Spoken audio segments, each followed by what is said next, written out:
So,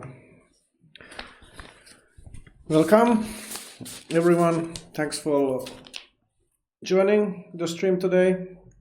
Today I will discuss late Dmitry Petrov, Moscow anarchist who died fighting in Bakhmut of Ukraine last April. I started to write this text in Russian already in the last April. Then there was quite busy spring and summer. I managed to finish it in Russian a couple of months ago only, and then make the stream. I guess I made it in maybe November. And the Russian text was published, and the Finnish text was published in the Kabinetoilainen journal. I think I will make a stream about it in 1 or 2 months. And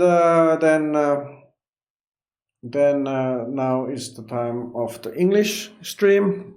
The Russian text was translated to English by the Commons Journal, the Spilne Collective, for which I'm very grateful. I would never have been able to do such a good quality translation myself. It will be published next week. And with it, I will also try to publish the podcast version and the video version.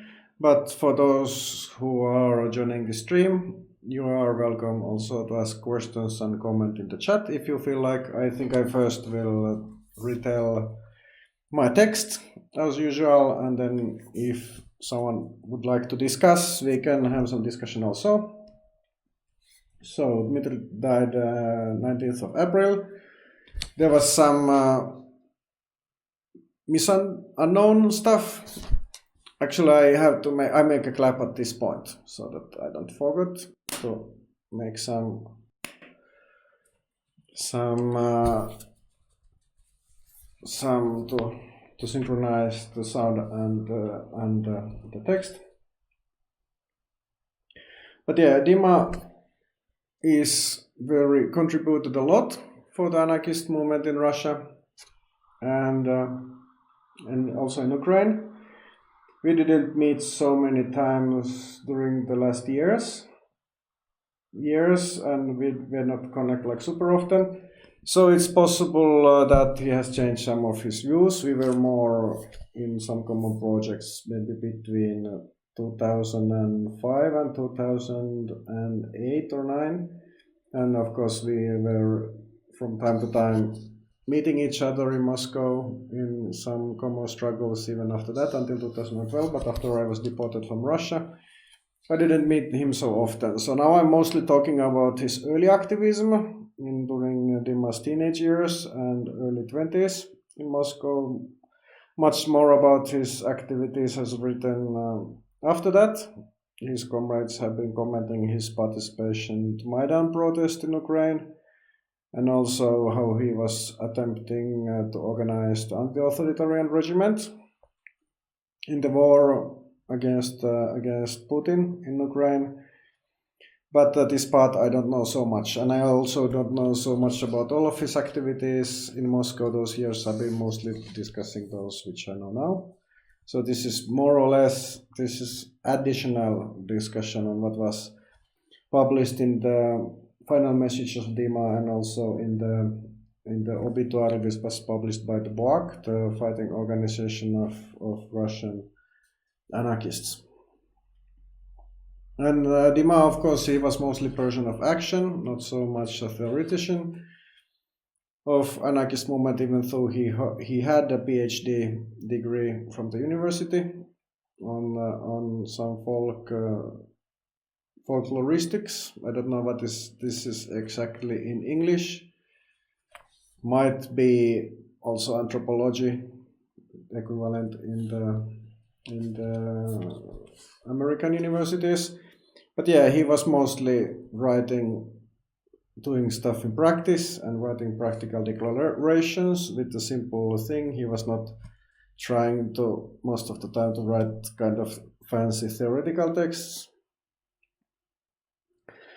So, yes, I will now develop his activities in Moscow, our common stuff, also early stages of this new Russian insurrectional anarchism, and also a bit about Dima's spiritual views. So first time I met Dima was the Anarchist lecture of the Bespart Schola. It was around 2004 or maybe even more early.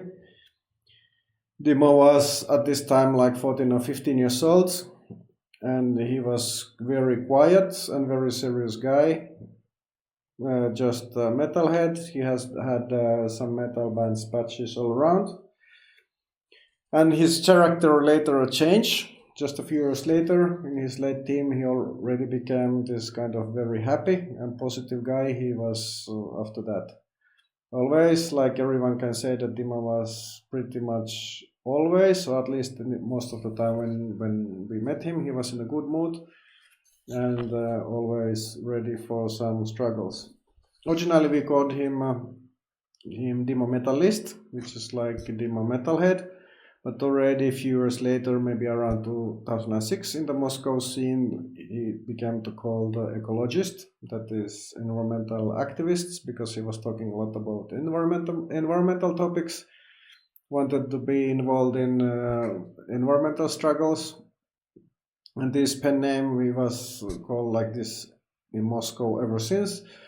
But as we know that he used many other names when he migrated, and this ecologist or environmentalist or his real first name Dima, it was not known to many of his comrades. But anyway, I will call him Dima because this is how we knew him in Moscow.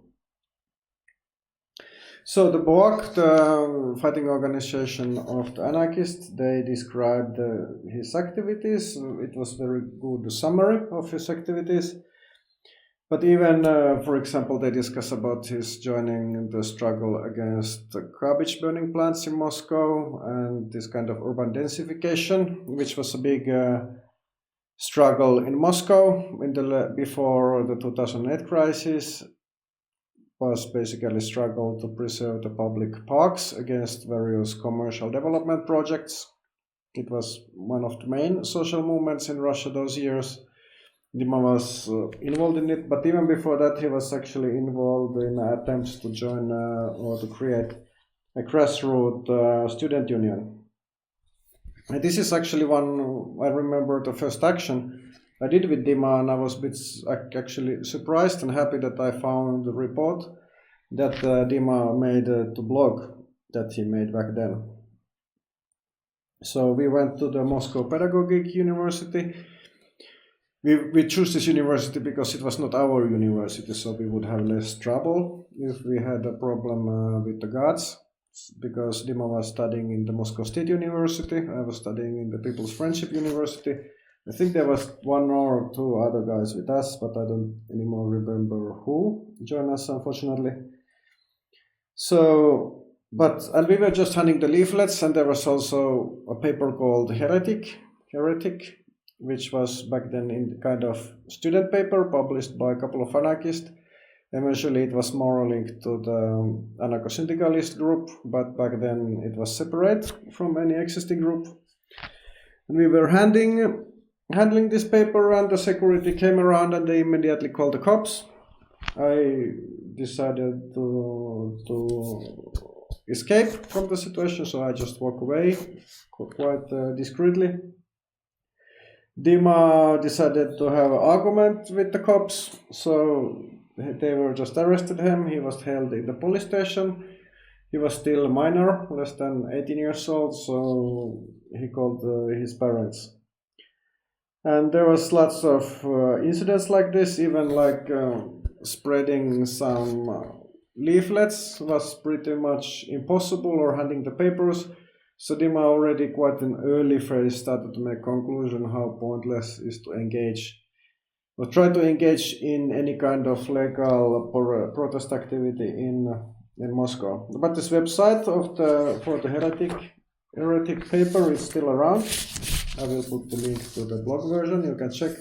It's a pretty good summary of all the struggles that Dima tried to get involved while he tried to create this independent student union. And back then, the student body was hopelessly apolitical. In my own university, I almost never came across any attempts to organize, with a few exceptions, which ended up quite fast. There was a bit of more serious attempts in the Moscow State University, and one of them was so-called ODE group. It was a group in the Moscow University sociology students. They protested against the poor level of education and teaching, and also when Alexander Dugin was invited to be head of Department of Sociology of International Relations in the Moscow State University, because he didn't have any much scientific credentials. He was just this kind of political, polemical philosophist with his strange theories about Eurasia and so on. So basically it was just his connections to the ruling circles in Russia which provided him this position. This was protested by the sociology students, but this protest didn't end up well. By 2008, the group ceased activities after most of the members were expelled from the Moscow State University. But one of the people who actually participated to this campaign was Mikhail Lobanov from another faculty. And he used his organizing experience to create the MSU Initiative, Moscow State Union Initiative Group 1 year later.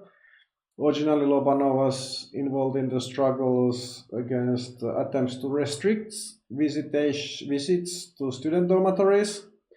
And they then did another campaign.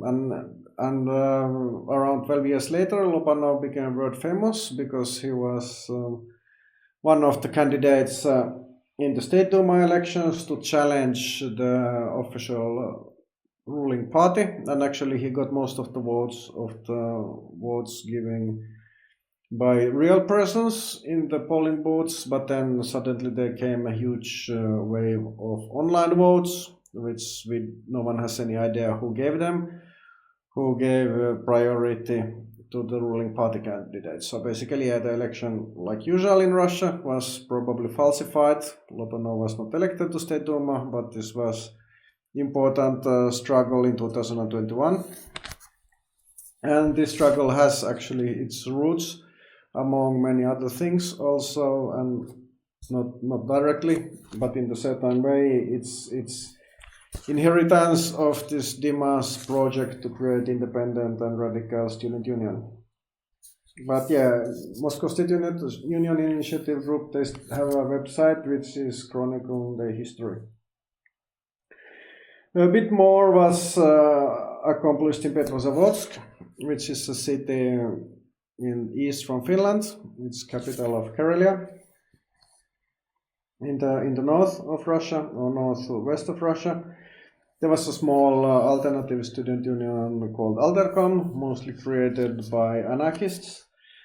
In 2007 and 2008, we went with Dima to Petrozavodsk. We visited the events the Altercom organized. They first organized the Altercom festival, and then there was an event called Karelia Libertarian Forum. These events were pretty heavily repressed by the local police department against organized crime.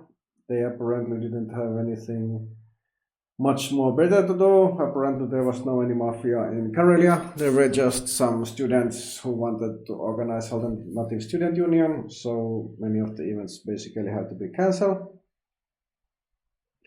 But yeah, then they even sent some guy from the Moscow police department against organized crime to question me to my dormitory where I was living back then.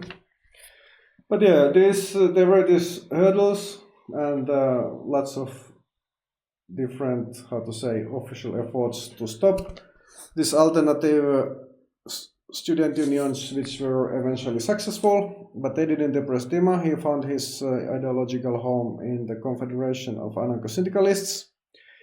It's a Russian section of the Anarcho-Syndicalist International, IWA, which at that time they operated.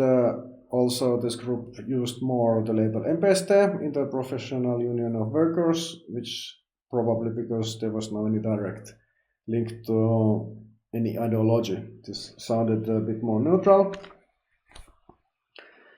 And the IWA group was not very big.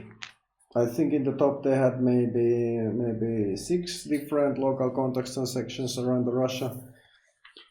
And they tried to join all the possible struggles in workplace and neighborhoods in Moscow and other cities. And actually they had 2 different tendencies inside the group, which is pretty much contradictory to each other. One of these tendencies was anarcho-syndicalism, according to like tradition of the Spanish anarcho-syndicalist movement, for example. Another tradition was anti-syndicalist and anti-trade union Marxism. And there was obviously internal tension, which eventually resulted to splits, but back then they tried to make a kind of synthesis of both of these ideas. And they always were promoting direct actions as an alternative to going to court or try to petition to authorities or bureaucrats.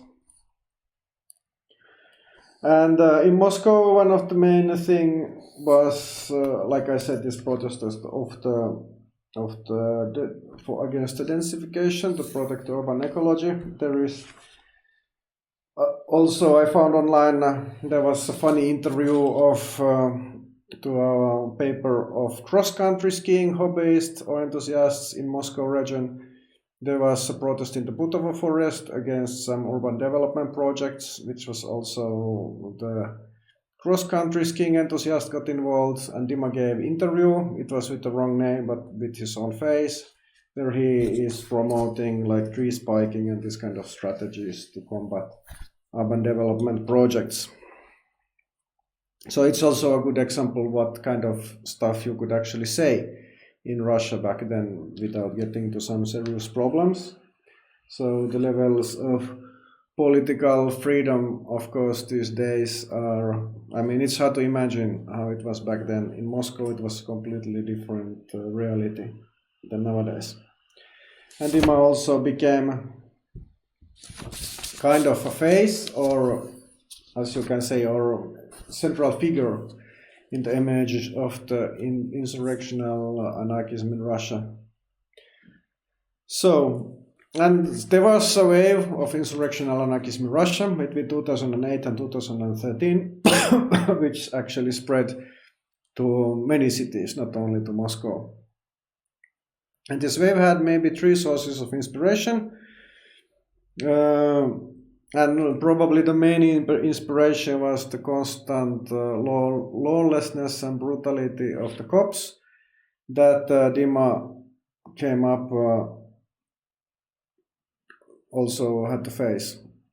And there is also some online, there is a text of Dima wrote to his blog how he was tortured by the cops in the September 2007.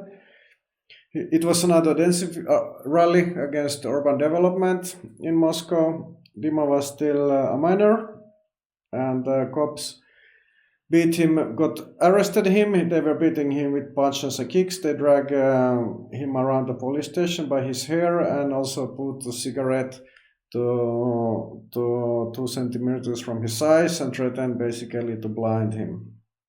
And of course, like there is no need to forgive this kind of things. There was kind of justified need to revenge this police brutality.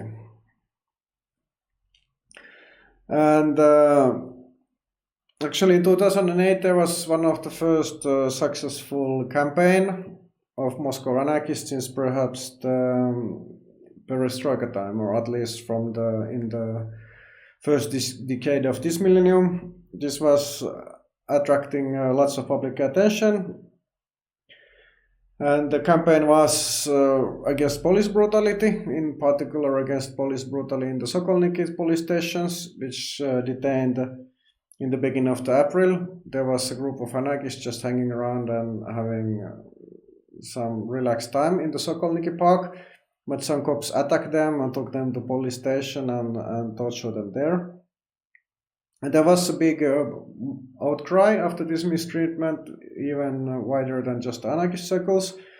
Anarchist first organized a rally in the Kitaigorod area, which also grew to be a confrontation with the police.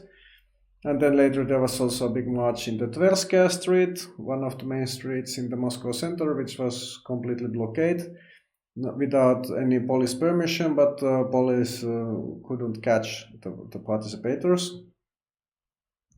And this campaign was successful also in the terms that eventually the people, of course, like usual, police charged the people who got tortured. They were charging them that they were actually attacking the police, but eventually people just got probational sentences, which was also a result of this campaign and the public outcry. The second reason of the radicalization was the murder of anti-fascists by Nazis. And one of the important moments in this regards was murder of Stanislav Markelov and Anastasia Baburova in the center of Moscow, which took place in January 2009, almost exactly 15 years ago. And after the murder of Stas and Nastya, the anarchist and anti-fascist organized a march in the center of Moscow, which also involved breaking of windows. And this was a big step of radicalization of the movement.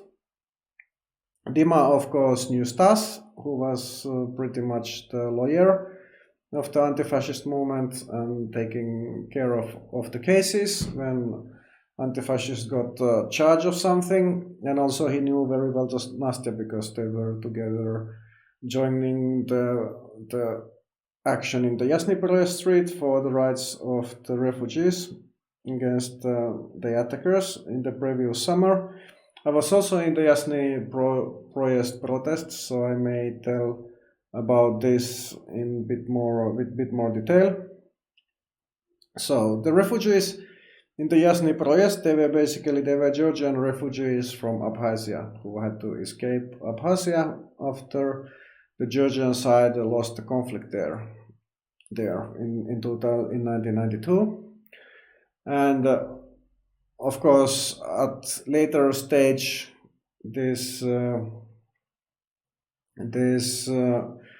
back then and also in the later stage, the Georgian was kind of the anti-Russia side, but also it was many people who eventually escaped to Russia. Back then, there was a close cultural link and so on.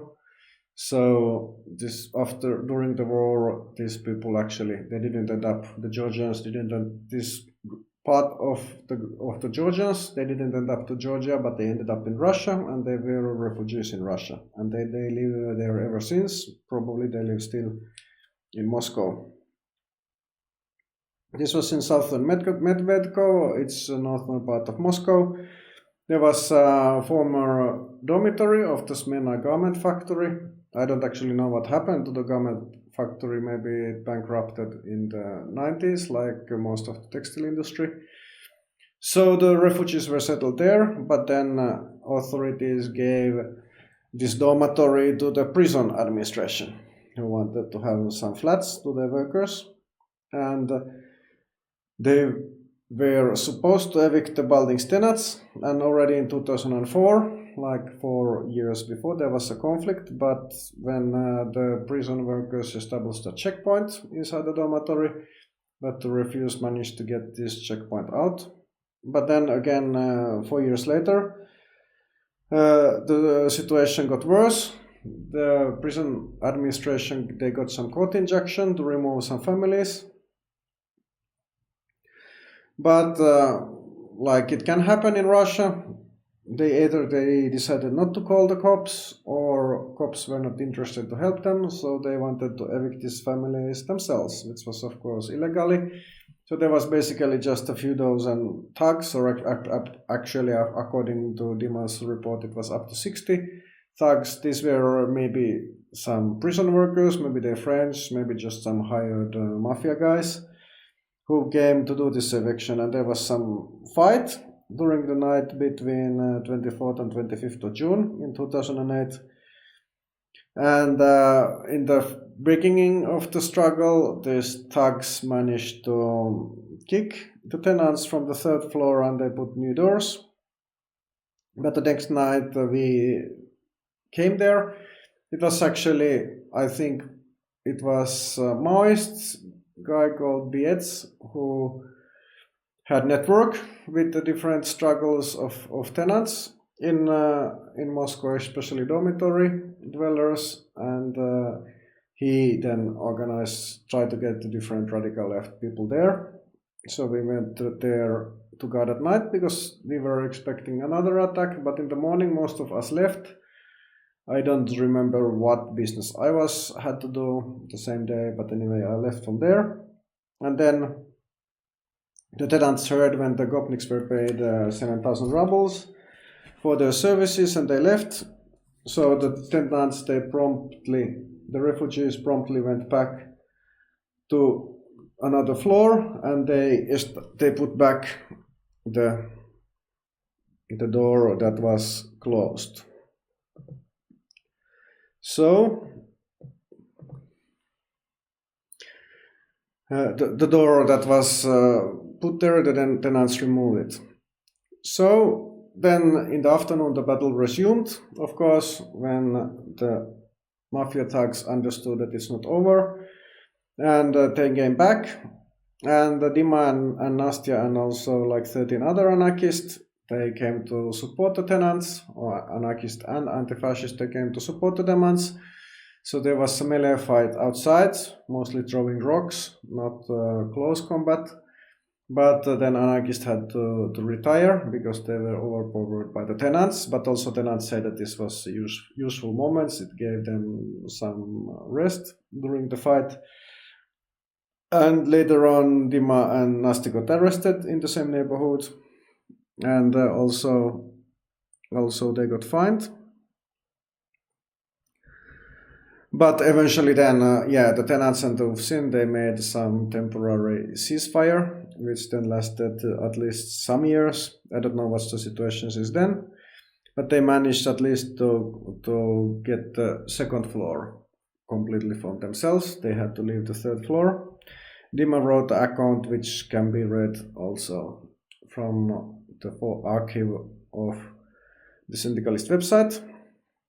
But so the third reason of when this insurrectionalism appeared was the Greek uprising that happened in the December of 2008. What happened in Athens was that the Polish shot a 15 years anarchist, Alexandros Grigopoulos, in Exarchia, and immediately there was a huge riot in the Greece, and this quite soon spread all around the world. Also to Moscow. The Grigopoulos was murdered on Saturday. The next Wednesday already there was an attack of Molotov cocktails to the Greek embassy in Moscow. And the next Thursday there was an unauthorized protest march by the Moscow anarchists. This protest march started from the Sokolniki police station. The torture case of the spring was still well remembered. The campaign against the police brutality was going on, so the Sokolniki was a symbolic place to protest against cops from all around the world. And then they moved to Greek embassy. The protesters were jumping on some expensive cars on these diplomats and embassy neighborhood, and also there was an attempt to throw a Molotov cocktail to the Greek embassy, but it somehow failed. So this was also unprecedented level of radicalization in Moscow. But this new era actually started a couple of days before.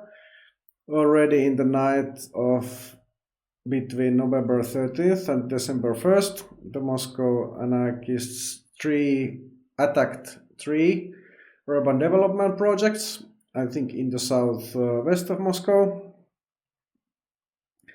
And there was like arson attacks against construction equipment. There were three sites in the southwest of Moscow, which were also sites of this urban densification protest movement. And this is most likely the first action like this by Dima. At least he might have made some illegal direct actions even before, but I didn't find a trace of this in online. So this is probably most likely the first recorded direct action by Dima. So it was 1 week before the Greek insurrections. So A few months later, Dima started to attach video recordings to these direct actions, and this might be kind of innovation of Dima and his contribution to international insurrectionalist actions. Why this kind of risky thing? Of course, it's very risky to make video recordings of the actions. You can get caught from this red-handed, and it's a pretty bad indication that you might be involved in this kind of stuff. But in Russia it was a necessity, because in the West, if this kind of direct actions happens, it's might be enough just to publish some statement online and the press will publish about this. So there is probably no need to record, and also cops themselves might make some announcements that there was this kind of political sabotage action. But in Russia, it's the police strategy that they never will announce such things. They try to pretend these direct actions doesn't exist. And also people don't necessarily just trust some online statements. So in order to prove that you actually did the actions, that it's not just some online chat, that it actually took place, you have to publish a statement online. So, and also it's a kind of act of propaganda. This video itself, it's a very strong sense. This kind of video sends a strong message, even if they are used to be pretty bad quality, maybe 5, 10, 15 seconds. It's still a good, back then it was important propaganda statement, even without much of fancy editing. But this was also actually not the first direct actions Dima was involved. Even before this, Dima was involved in the activities of the Antifa movement, which was actually might be the most in these years before, especially before the Greek insurrection. The Antifa movement was the main activity of the anarchists, and there was very strong far right, much more stronger than anarchist or anti-fascist. They were, especially in Moscow, Antifa was severely odd-numbered, and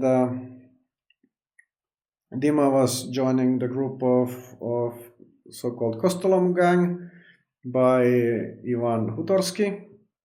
Kostolom means a bone crusher, it was his nickname. Hutorsky was eventually murdered in the fall of 2009. But this group still existed after that. This was the minority position group. I think in the Kostolom group there were some disagreements with the main Antifa direct action group, and the Kostolom group also, it was more anarchist politically than the main group. But I think the differences were mostly, they were like on tactics and personalities, not so much on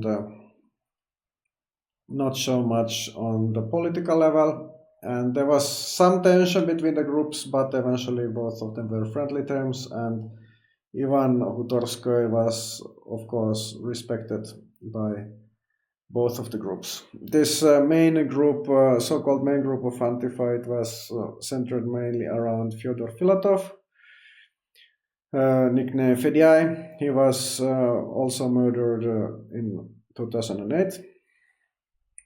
But yeah, Dima didn't write the reports of these Antifa actions, and I don't think there is much statements. It was a bit different strategy. The idea was that basically the information about these actions will spread anyway among the Nazis. They will spread fear and respects to anti-fascists amongst the anarchists, even without much of public statements. So unfortunately, these Antifa activities, they are not much documented. Hopefully, maybe in the upcoming years, people will write some text and memories what Antifa was actually doing. But yeah, this insurrectional anarchism, it's not this last 20 years phenomena. It's much older. It originated in Greece and Italy and Spain in the 70s and 80s. But it started to spread more, this discussion started to spread more in the English language world only in the early 2000s or late 90s. Dima was, of course, traditional with this discussion, and he started to popularize this insurrectionary anarchist ideas even before he started his own actions. Already in the early 2008, Dima translated the 3 texts on the theory of insurrectional anarchism in Russia and published them in the NPST website. First of them was Insurrection versus Organization by Peter Gelderloos. The second one was Anarchist Insurrections and Insurrectionalism by Joe Black. Which was originally published in the paper of the Irish platformist Solidarity Movement, Workers' Solidarity Movement. This paper called Red and Black. And then there was also a pamphlet, Fire at Midnight, Destruction at Dawn, Sabotage and Social War by Casimir Brown. It was published in The Murder of Crows, #1. First issue of the Zine Murder of Crows. So he was... And yeah, like it often happens, these discussions didn't come directly from Greece to Russia, but through the English-speaking world. These were not the first articles about insurrectional anarchism in Russia. Already in 2 years before, Alexander Brenner and Barbara Schulz, they translated a collection of insurrectional texts into Russian. Mostly it was works by Alfredo Bonanno. It's quite likely that Dima was familiar with these texts, and they also were, Dima was himself also translating Bonanno's texts. For example, he translated the Critique of the Syndicalist Methods to Russian by Bonanno. But yeah, in the first years, these actions of Dima, or the first maybe months, Dima was using indie media, and even before that, this kind of one-off blogs. There was just a blog in LiveJournal with one text, one statement, and the blog was never used after that. And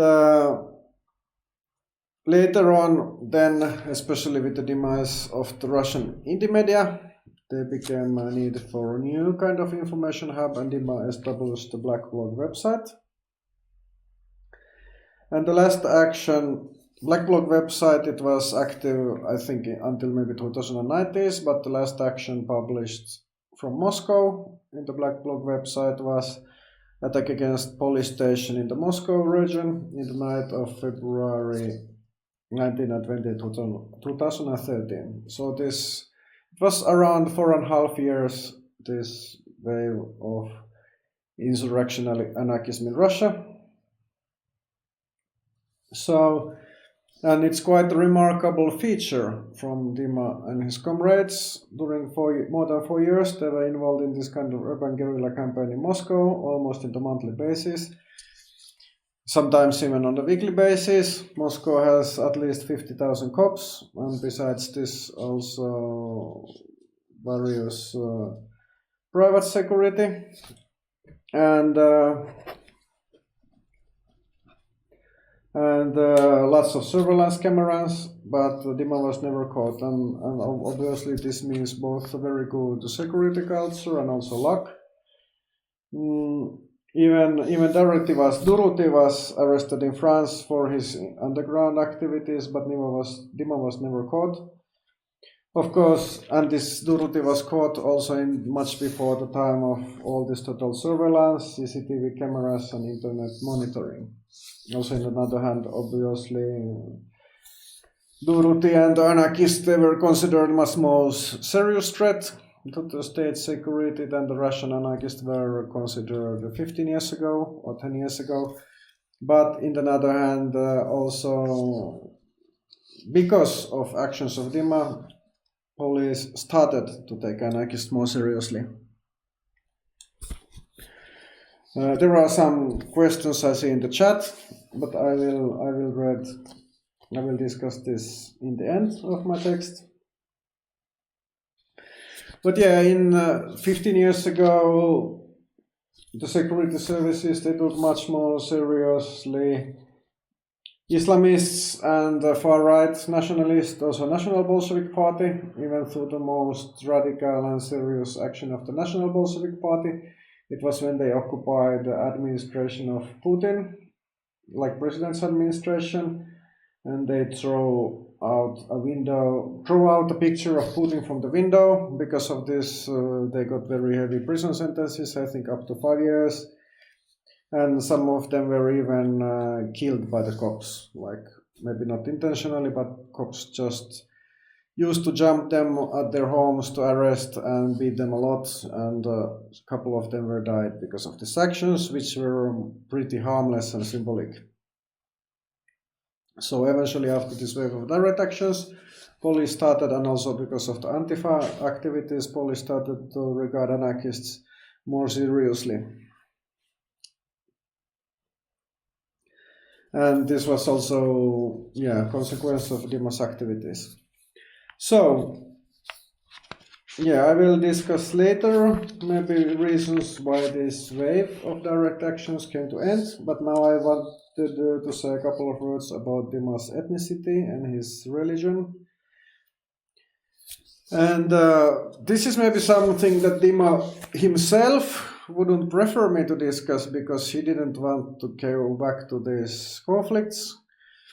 Dima was not so much shy to run out from conflicts or disagreements. And if he didn't like some tactics or strategy, he could talk very harshly what to do and what to not. I could actually also, if you have a chance, to have a movie screening in your city of the Moscow Mutiny movie, you can actually see what was Dima's style of discussions in the meetings. It's now Dima's kind of parent support group is organizing movie screenings in the memory of Dima, showing this movie about the protest in Moscow 2012, which also Dima is featuring. But he was also always kind of avoiding this kind of rips, which was like super distractions. And also when, for example, in Ukraine, when the Operation Solidarity had a split in the spring of 2022, Dima didn't took a side in these conflicts. Also, there was a very serious split in the Autonomous Action Organization in 2013. Dima was never a member of Autonomous Action, but he was always a good comrade and joining lots of the meetings and conferences of Autonomous Actions. But after this split, Dima was one of the people who maintained friendly relations to both of the sides of the split. And probably Dima wouldn't, taking this into account, Dima maybe wouldn't want us to remember the times when he was part of the schism himself. But I think there are some things we should all learn from this. So this internal conflict in the Russian NPST, it eventually in the 2008 started to culminate to split. And other fraction, they were also basically attacking Dima because of his religious views.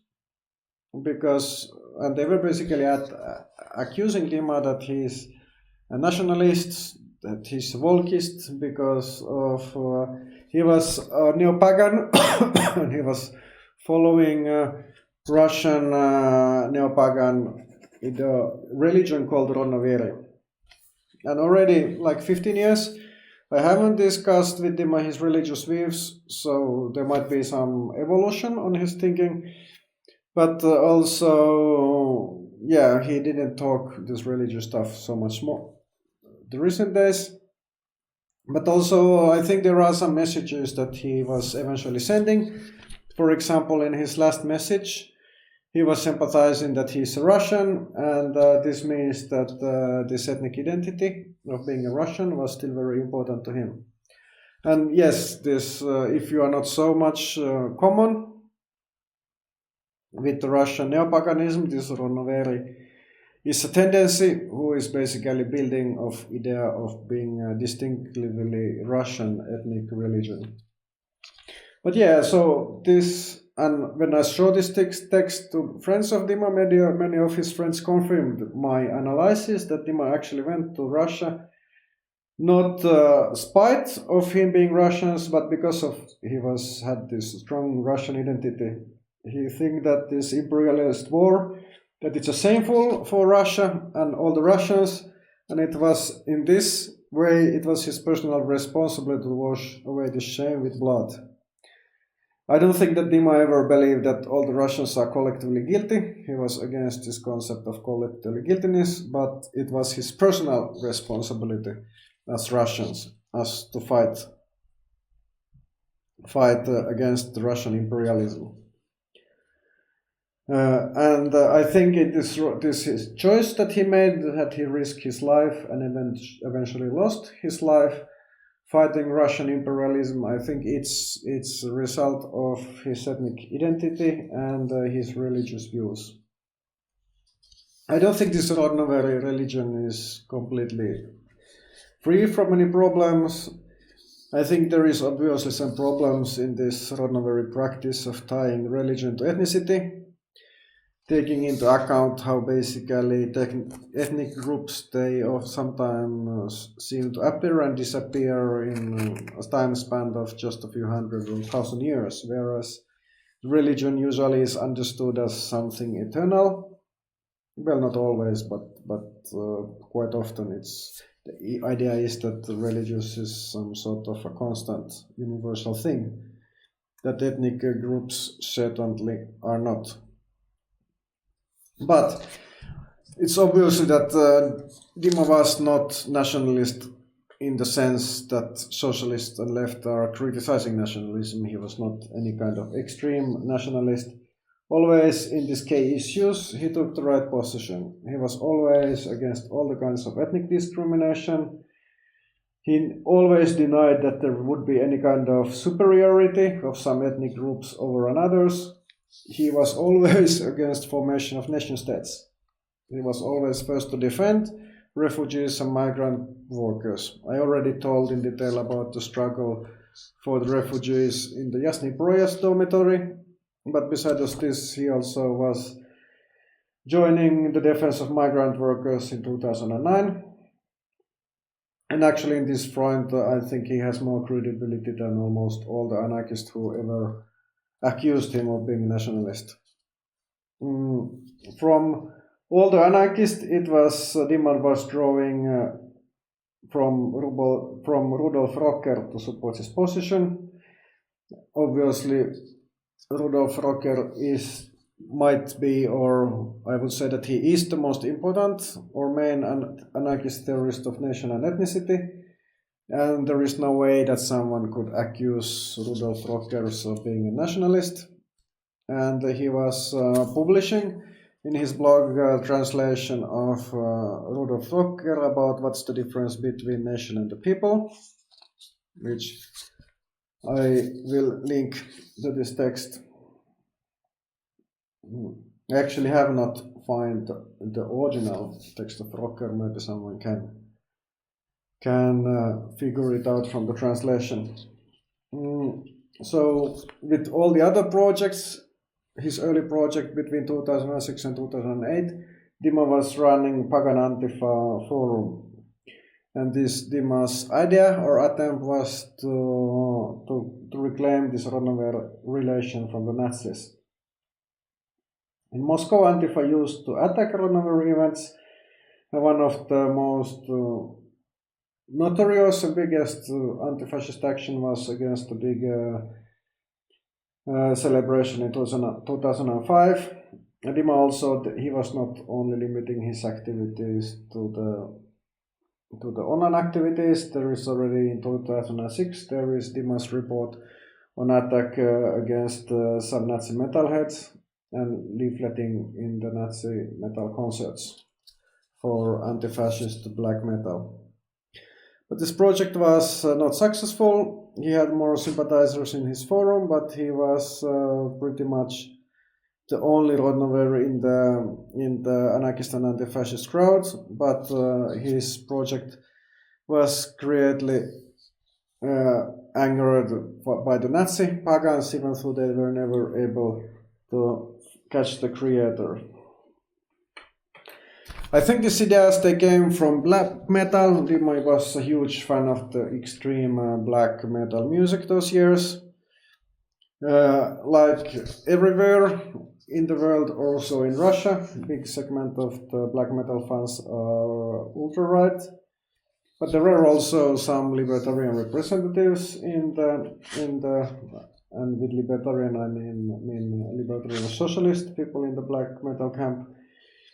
Dima especially liked the American Panopticon band, which I think is from the Midwest, which often has kind of anarcho-primitivist themes.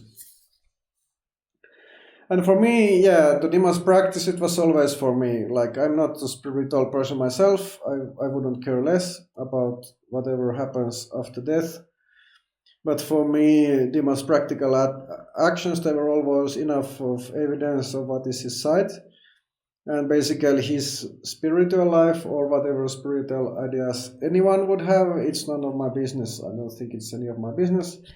Anarchists, we are not a totalitarian ideology. We shouldn't interfere whatever inner world or ideas whoever is having.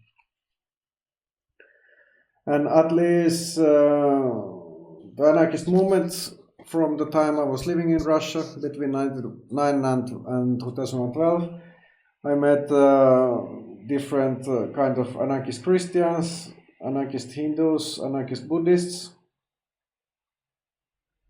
Anarchist Christians, Hindus and Buddhists I met in Russia.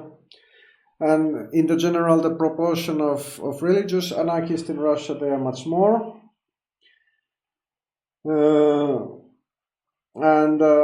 Even though, for example, Russian Orthodox Church is very closely connected to the Russian authoritarian statehood ever since the Peter the Great, for the last, or even more, for the last at least 300 years. It's a very close ally of the Russian state. There are still many Orthodox Christian anarchists amongst the Russian anarchists. And all of these religions, there are some contradictions with anarchism. But on the other hand, religions, they can answer some questions that anarchism cannot answer and shouldn't answer. Because anarchism is basically, it's a social philosophy, a political system. It doesn't need to consider this kind of questions of spirituality and metaphysics and so on. And some of the opponents of Dima in the movement, they were actually Orthodox Christians, but somehow they didn't get this kind of criticism for their teachings. So basically, what happened is that this KRAS MPST section of the International, it's split to two parts, KRAS and MPST. The KRAS sections, the Confederation of Revolutionary Anarcho-Syndicalists, they remain the Orthodox anarcho-syndicalist position, and the latter part, it was Dima and those who were more tending to this ultra-leftist Marxism. And eventually what happened to the Russian section of the International, that they left the social arena altogether. They have been joining different discussions in the International Workers Association. The website is full of news of International Workers Association section of various countries. They were also involved in actually quite good quality books about history of the anarchist movement, but not in much of any social struggles. MPST itself, it was making lots of online activity of different ultra-left proclamations, but the most active participator of the MPST, he was eventually concentrating to create a more wide underground revolutionary front in the Black Blog project. And Black Blog, they didn't start to publish these council communist or post-council communist articles about harmful of trade unions, but they were very straightforward. The statements were always lacking all the kind of ideological jargonism and talk. And they were even publishing some text of some underground Leninist group of the 20th century, which might be just to mislead the cops, so that the cops wouldn't immediately go after the anarchists, because anarchists, there were not so many in the Moscow region. And Dima didn't lose his heart after this split. He moved forward, but in my opinion, he was not treating fairly. And in my opinion, anarchists should be more tolerant of this kind of spiritual ideas which are not related to anarchism. The Moscow group of autonomous sections, in which I was member, we decided to support Dima in this split. We made an appeal. We demanded that Dima's accusations should substantiate the allegations, and there should be a court of arbitration. That if there is a real claim that Dima is ultra-nationalist, that this is a serious accusation, it should be taken seriously and it should be proven. Dima also published our statement in his blog, but the other side, they delayed the selection of judges very long time, and obviously because they didn't have any proper proof that Dima is a nationalist. And after much of this kind of foot dragging, we made a statement that the other side of the split, the section of the International, they have left the movement, anarchist movement, because they refused our arbitration and many years autonomous action of Moscow, they didn't cooperate with anarcho-syndicalists, and actually the anarcho-syndicalist group, they pretty much insulated themselves from the rest of anarchist movement, except for the section that is mostly only interested of the anarchist movement. But so, eventually, then what happened to the insurrectional anarchism in Russia, that Dima was involved in from the very first day to the very last day? So, I wouldn't say that it was always so friendly and happy relations between the insurrectionists and the rest of the anarchist movement. Some of the anarchists, they always consider that Dima's actions are too risky. Maybe the most controversial action of Dima inside the anarchist movement was attack against the newspaper Komsomolskaya Pravda in December 2009. The paper was targeted because of the special correspondent Dmitry Petrov, who used to publish articles against Antifa and also racist articles against migrants in the Komsomolskaya Pravda. And in one of his articles, he called Ivan Hutorskoy, the Ivan Kostolom, he called him a crime boss. And he's a known racist. And Dima organized an attack. Then there was a smoke bombs thrown to the offices of Komsomolskaya Pravda and also leaflets against the station. This was a controversial action, and many anarchists were concerned that this will spoil a relationship between Antifa and the journalist community. But just like 2 or 3 years later, the connection of Teshin with the underground Nazi group BORN, the Boevo Organizacja Ruskich Nationalistov, fighting organization of Russian nationalists, were revealed. Teshin had actually supplied the killers of Markelovan, Baburovan, Hutorsky and other anti-fascists with murder weapons and helped them to escape, but he was never charged for whatever reasons. And ever since, or even before that, Teshin has been very known and important propagandist of ultra-right ideas and also war in Donbass.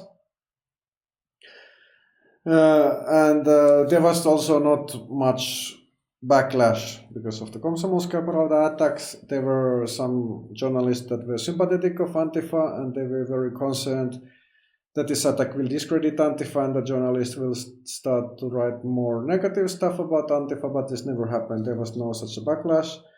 Apparently, other journalists didn't care so much about Komsomolskaya Pravda and Teshin's freedom of speech. And especially nowadays, after this 15 years of Teshin's ultra-right activity, it's pretty hard to imagine that any anarchist or anti-fascist would anymore criticize any kind of attack against Teshin. There was another insurrectional current, which was, in my opinion, slightly different from Dima's current. It was formed around the blog Russia with Love, which was established in 2012.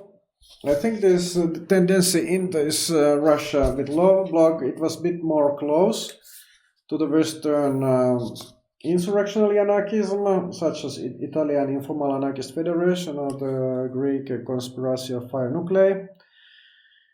The Conspiracy of Fire, especially, they identify themselves with anarcho-individualism and anarcho-nihilism. They were always dismissing the importance of society, very critical of so-called social anarchism. There were also some writings in this spirit in the Black blog before this separate blog appeared. And there used to be some online discussions when there were some tensions between the tendencies. And in my opinion, it was because Dima and the Black blogs, they still had agenda of the social revolution, of the mass movements, even if they considered mass movements and mass social protest difficult in Russia. But Dima's tendency and both tendencies, they were in correspondence with the international networks of insurrectional anarchism, which was the primarily channel was the British 235 magazine and this website. Overall, the Dima's group was still, in my opinion, a bit different from this mainstream of the insurrectionalism, because most of the insurrectionalism around the world, it was not very interested of awakening the masses. But also, Dima never published a criticism of these other tendencies, so this is just my interpretation about these disagreements. Might be that people who were involved in these disagreements, they wouldn't maybe consider that this kind of substantial disagreements even exists. But anyway, in the terms of 2010, this insurrectional anarchism in Russia, it was large current. Attacks were happening in dozens of different cities and regions. So why it has since then, it pretty much disappeared, at least until the beginning of the war. So on this question, it's obviously maybe the most interesting question here, but I can only speculate the reasons. Of course, probably the main problem was the same as with any kind of underground organizations, was about attracting the new cadres. It's always, if you're underground, it's always pretty difficult to find new people to grow the movement safely.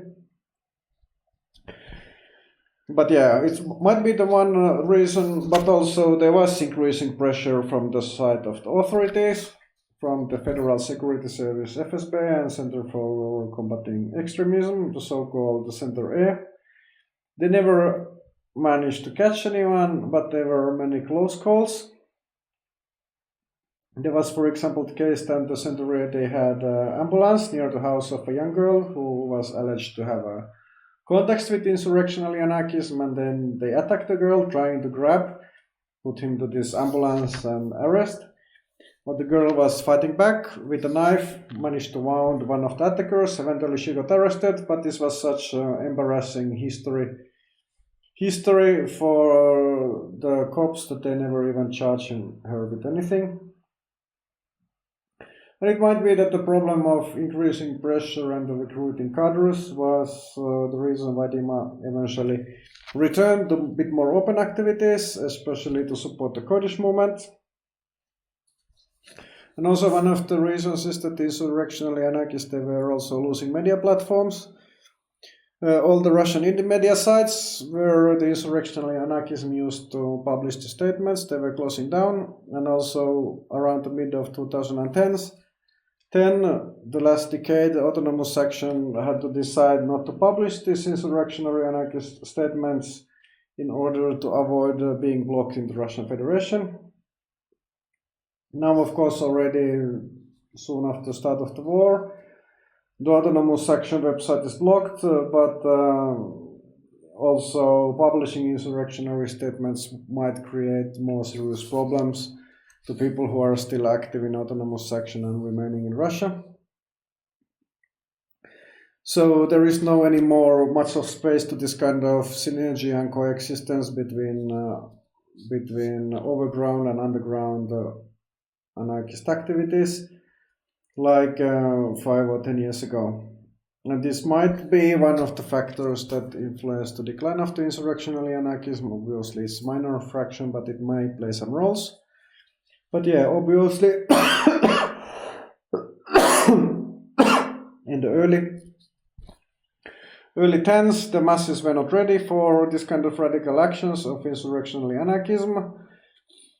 And there was lots of sympathy for these actions. They were spreading online, lots of people were sharing, but they were not ready to follow this path. Now, again, it's a completely new situation. There is, after the beginning of the war, during the last 2 years, there have been dozens or even hundreds of attacks to military recruitment stations and railroad tracks. And there is much more public demand for this kind of actions than they used to be 10 years ago.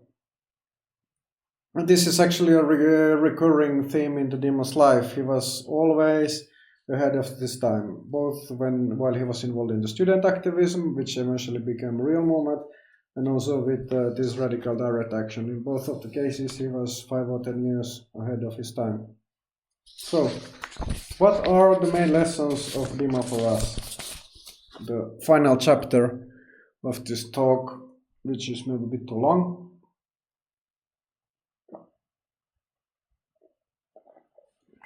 First,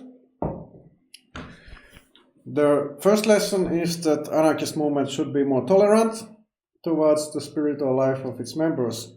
We maybe cannot always understand each other's inner worlds, but we should always be respectful to each other. Secondly, the social conflicts and the new frontiers of struggle, they always constantly appear and recede. The main thing is to seize the moment and to flexibly forego obsolete practices and develop new ones. This is something Dima was always very good at. Like most of his projects were failures. When he was successful, it was mostly partially successful, but he always drew some lessons and moved to the next thing. He was never kind of never stopped being involved in the struggle. He was always in the struggle. If some project falls, it might be just that because it's a premature, and it may come to fruition after 5 or 10 years, like we see now. And the third lesson is that underground activity doesn't achieve success in spite of society, but together with the society. And even when the fighters, by virtue of the circumstances, are forced to act in isolation from society, they still need to appeal to the broader size of the layers of the society. This is what Dima always was attempting to do. Fourth, there is always some hope. Over the 4 years, Dima and a very small number of fighters, they were waging underground insurrectional struggle in the very heart of the modern Russian empires, which is full of spies and cops and security forces, but he was never caught. No one was training him. He never went to any training of urban guerrilla. All of this he learned himself, studied himself, all of the skills, all of the security skills also. No one was sponsoring him. He never got any help from anyone else. So what can be achieved if instead of this kind of small group there would be 100 or 1,000 fighters or hundreds or thousands of this kind of groups? I think anything can be achieved. And hopefully some people one day will continue this Dima struggle in Russia. So, this was end of my talk. A bit too long. I was also start to cough because I'm not completely alright. I hope someone of you is still around and had patience to wait a moment that I have finally time to answer for these questions. Yeah, there is only one question from the public. Do you think that the desire for comfort is the biggest problem in our current society? Where is desire for comfort, there is a cover up of the underlying anxiety. I don't know. I think, yeah, this. I have to think what Dima would have answered. I think for Dima, also this kind of personal responsibility, even if he didn't believe the collective guilt, the personal responsibility was very important for him. And also he had quite a lot of hope for this kind of anarchist, elan, anarchist spirit, that anarchists should overcome of these difficulties, of the problems of being outnumbered, just by maintaining the spirit and the struggle. Personally, I maybe believe a bit more of the the materialistic issues, and I think, yeah, you maybe might call it comfort, but always it was always important for people to survive, and always might be a minority of people who were ready to take very serious risks for the common good. But still, I think, yeah, there might be some problems, not maybe so much of people looking for comfort, which is kind of, materialistic thing, which is in all of us. Like, all of us need some level of comfort, but there might be some problems also in the value level of society. But I don't remember of Dima having any exact discussion on this, and I personally also haven't formed exact opinions on this. In general, like what people do or want, in my opinion, it's a bit like external parameter, external things that we shouldn't worry so much about. Like, we should do our thing and try to do it as successful as possible, and try to reach out for people